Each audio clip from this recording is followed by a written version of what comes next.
Lendo a Bíblia em um ano. Dia 49. Primeira leitura. Levítico, capítulo 6, versículo 1, ao capítulo 7, versículo 27.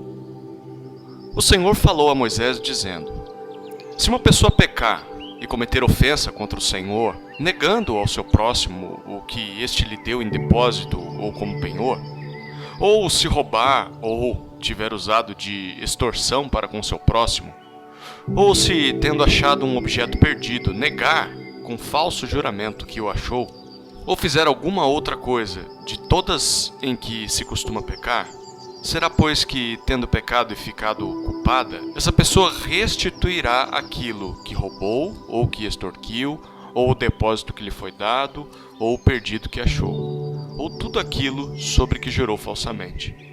Restituirá por inteiro, e a isso ainda acrescentará a quinta parte. Entregará isso àquele a quem pertence no dia em que trouxer a oferta pela culpa. E por sua oferta pela culpa, trará do rebanho ao Senhor um cordeiro sem defeito, devidamente avaliado para a oferta pela culpa. Trará o carneiro ao sacerdote, e o sacerdote fará expiação por essa pessoa diante do Senhor, e ela será perdoada de qualquer dessas coisas que fez e que a tornou culpada. O Senhor disse a Moisés: Ordene a Arão e a seus filhos, dizendo: Esta é a lei a respeito do holocausto. O holocausto ficará sobre as brasas do altar toda a noite até pela manhã, e o fogo do altar nunca poderá ser apagado. O sacerdote vestirá a sua túnica de linho e os calções de linho sobre a pele nua, e levantará a cinza quando o fogo houver consumido o holocausto sobre o altar, e a colocará ao lado do altar. Depois despirá as suas vestes e porá outras roupas, e levará a cinza para fora do arraial a um lugar puro. O fogo sempre ficará aceso sobre o altar, não deve ser apagado. O sacerdote acenderá lenha no altar cada manhã, e sobre ele porá em ordem o holocausto, e sobre ele queimará a gordura das ofertas pacíficas. O fogo queimará continuamente sobre o altar, não deve ser apagado. Esta é a lei a respeito da oferta de cereais. Os filhos de Arão a oferecerão diante do Senhor, diante do altar. Um dos sacerdotes pegará um punhado da melhor farinha da oferta de cereais, com seu azeite e todo o incenso que está sobre a oferta de cereais, e o queimará sobre o altar, como porção memorial de aroma agradável ao Senhor. O restante da oferta Arão e seus filhos comerão. Deve ser comido sem fermento, em lugar santo. No pátio da tenda do encontro o comerão. Isso não poderá ser preparado com fermento. É a porção das minhas ofertas queimadas que dei aos sacerdotes. Coisa santíssima é, como a oferta pelo pecado e a oferta pela culpa. Todos os homens que são descendentes de Arão podem comer da oferta de cereais. Estatuto perpétuo será para as gerações de vocês dentre as ofertas queimadas do Senhor. Tudo o que tocar nelas será santo. O Senhor disse a Moisés: Esta é a oferta de Arão e de seus filhos que oferecerão ao Senhor no dia em que aquele for ungido. 2 litros da melhor farinha pela oferta contínua de cereais. Metade dela será oferecida pela manhã e a outra metade à tarde. Será feita numa assadeira com azeite. Traga bem amassada. Em pedaços cozidos você trará a oferta de cereais de aroma agradável ao Senhor. Também o sacerdote que entre os filhos de Arão for ungido em seu lugar fará o mesmo. Por estatuto perpétuo será de todo queimada ao Senhor. Assim, toda a oferta de cereais trazida por um sacerdote será totalmente queimada, não poderá ser comida. O Senhor disse a Moisés: Fale a Arão e a seus filhos, dizendo: Esta é a lei a respeito da oferta pelo pecado. O animal que é oferta pelo pecado será morto no lugar onde são mortos os animais oferecidos em holocausto diante do Senhor. Coisa santíssima é. O sacerdote que a oferecer pelo pecado a comerá. No lugar santo se comerá, no pátio da tenda do encontro. Tudo o que tocar a carne da oferta será santo. Se alguém aspergir desse sangue sobre a sua roupa, você terá de lavar aquilo sobre o que o sangue caiu no lugar santo. E o vaso de barro em que a carne for cozida será quebrado. Porém, se for cozida num vaso de bronze, o vaso deverá ser esfregado e lavado com água. Somente os homens da linhagem sacerdotal poderão comer dessa carne. Coisa santíssima é. Porém, não se comerá nenhuma oferta pelo pecado, cujo sangue se traz à tenda do encontro para fazer expiação no santuário. Essa terá de ser queimada no fogo. Esta é a lei a respeito da oferta pela culpa. Coisa santíssima é. O animal que é oferta pelo pecado será morto no lugar onde são mortos os animais oferecidos em holocausto, e o seu sangue será aspergido sobre o altar ao redor. Dessa oferta se oferecerá toda a gordura, a cauda e a gordura que cobre as entranhas. Também ambos os rins e a gordura que está sobre eles junto aos lombos, e a membrana sobre o fígado que deve ser tirada com os rins. O sacerdote o queimará sobre o altar em oferta queimada ao Senhor. É a oferta pela culpa. Todos os homens da linhagem sacerdotal podem comer dela. No lugar santo se comerá. Coisa santíssima é. Como a oferta pelo pecado, assim será a oferta pela culpa. Uma única lei haverá para elas. Será do sacerdote que, com ela, fizer expiação. O sacerdote que oferecer o holocausto de alguém terá o couro do holocausto que oferece. Também toda oferta de cereais que for assada no forno ou que se preparar na frigideira e na assadeira será do sacerdote que a oferece.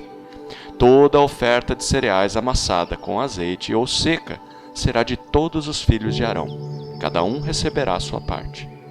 Esta é a lei a respeito das ofertas pacíficas que alguém pode oferecer ao Senhor.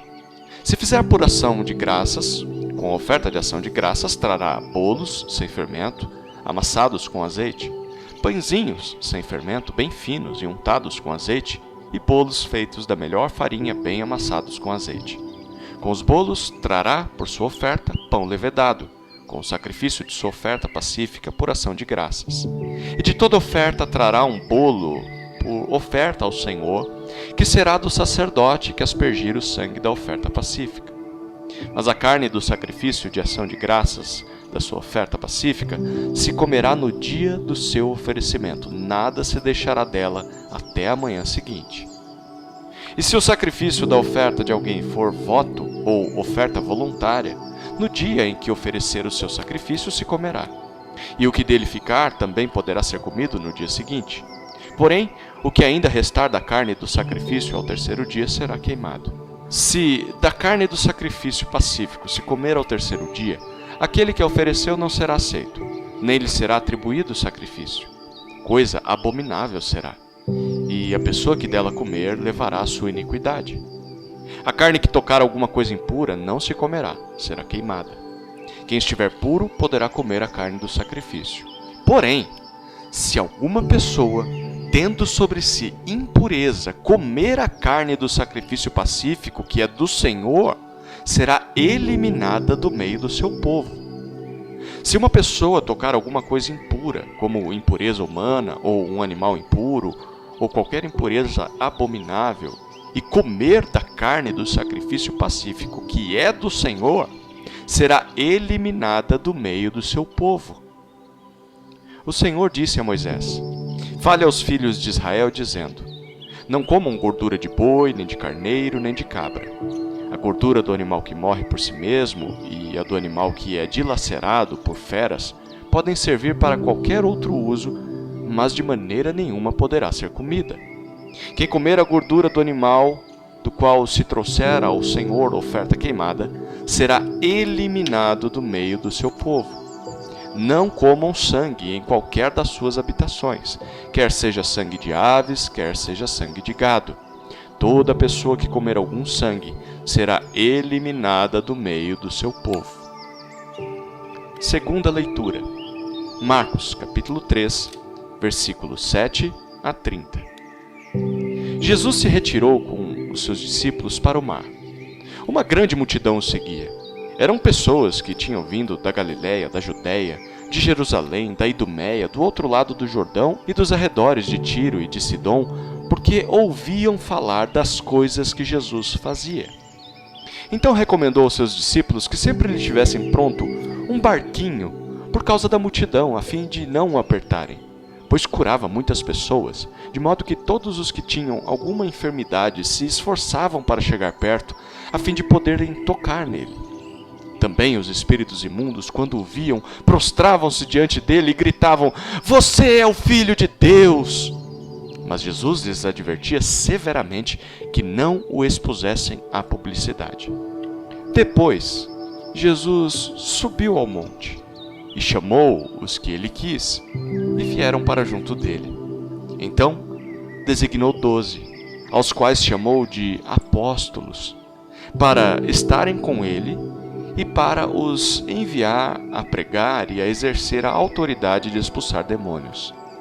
Eis os 12 que designou: Simão, a quem acrescentou o nome de Pedro, Tiago, filho de Zebedeu, e João, irmão de Tiago, aos quais deu o nome de Boanerges, que quer dizer filhos do trovão, André, Filipe, Bartolomeu, Mateus e Tomé, Tiago, filho de Alfeu, Tadeu, Simão, o Zelote, e Judas Iscariotes, que foi quem o traiu.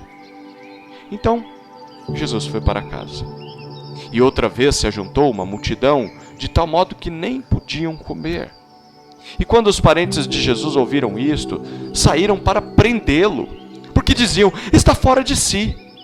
Os escribas que tinham vindo de Jerusalém diziam: ele está possuído de Beelzebu, ele expulsa os demônios pelo poder do maioral dos demônios.